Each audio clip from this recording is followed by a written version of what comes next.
Comparative stance on alcohol in all three Abrahamic religions, Judaism, Christianity and Islam. The status of alcohol in the Abrahamic religions before the advent of Islam is complex and varied, shifting from acceptance to ambivalence to prohibition within certain groups. It was never a single, unified stance.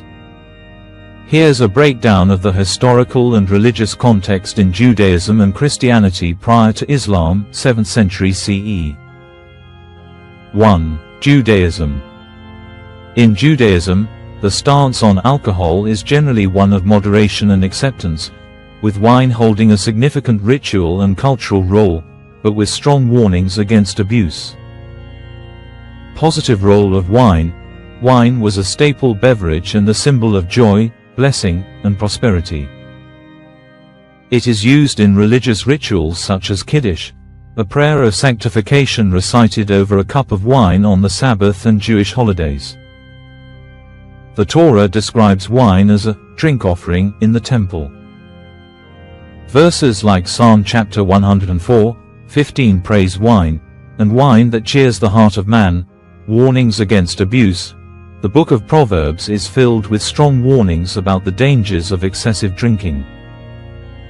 Who has woe? Who has sorrow? Who has strife? Who has complaints? Who has needless bruises? Who has bloodshot eyes? Those who linger over wine. Do not gaze at wine when it is red, when it sparkles in the cup, when it goes down smoothly. In the end it bites like a snake and poisons like a viper. Proverbs chapter 23:29-32. Numerous biblical stories, such as the drunkenness of Noah, Genesis chapter 9:20-27, and Lot, Genesis chapter 19:30-38, serve as cautionary tales about the loss of dignity and control. Prohibition for specific groups. The most notable prohibition was for the Nazarites, who took a vow of dedication to God. They were commanded, "He shall abstain from wine and other fermented drink and must not drink vinegar made from wine or other fermented drink. He must not drink grape juice or eat grapes or raisins."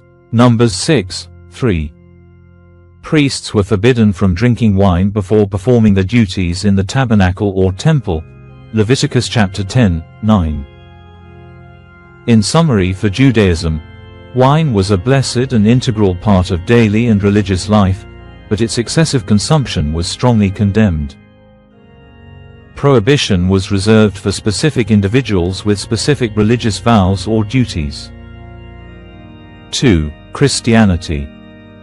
The Christian perspective, as seen in the New Testament, is also largely one of ambivalence and moderation, though certain sects later advocated for abstinence. Jesus and wine.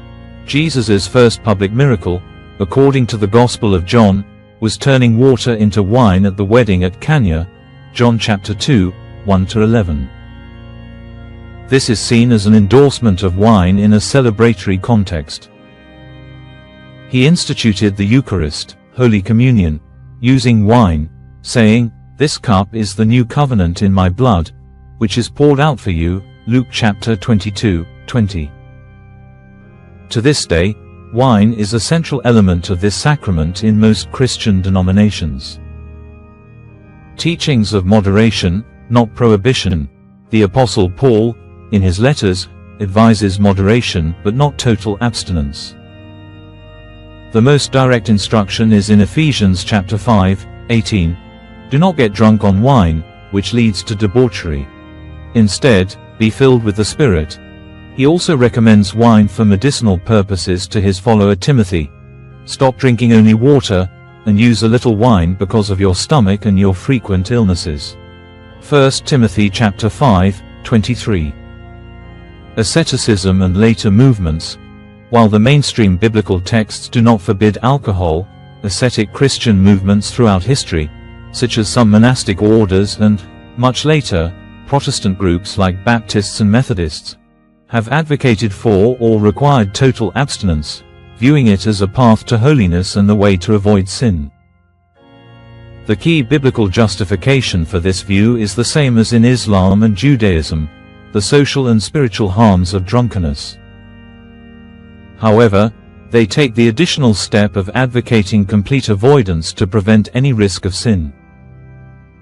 In summary, for Christianity, the New Testament depicts Jesus and the early church using wine positively. The dominant theological position was against drunkenness, not the substance itself. Calls for total prohibition emerged from later ascetic and reform movements within Christianity, not from the foundational texts themselves. Conclusion: the Islamic context. When Islam was revealed in the 7th century, it emerged in a milieu where its two predecessor faiths generally permitted alcohol, albeit with strong cautions. The Islamic revelation addressed this in its characteristic, gradual way. It first acknowledged that alcohol has some benefit but its sin is greater, Quran 2:219. It then forbade praying while intoxicated, Quran 4:43. Finally, it declared a complete and total prohibition, identifying intoxicants as defilement from the work of Satan, Quran 5:90-91. Therefore, Islam can be seen as introducing the most comprehensive and universally mandated prohibition of intoxicants among the Abrahamic faiths. It moved from the Jewish and Christian model of permitted with strong warnings to a clear legal ruling of forbidden for all believers at all times, closing the door on the potential for abuse that existed under the previous systems.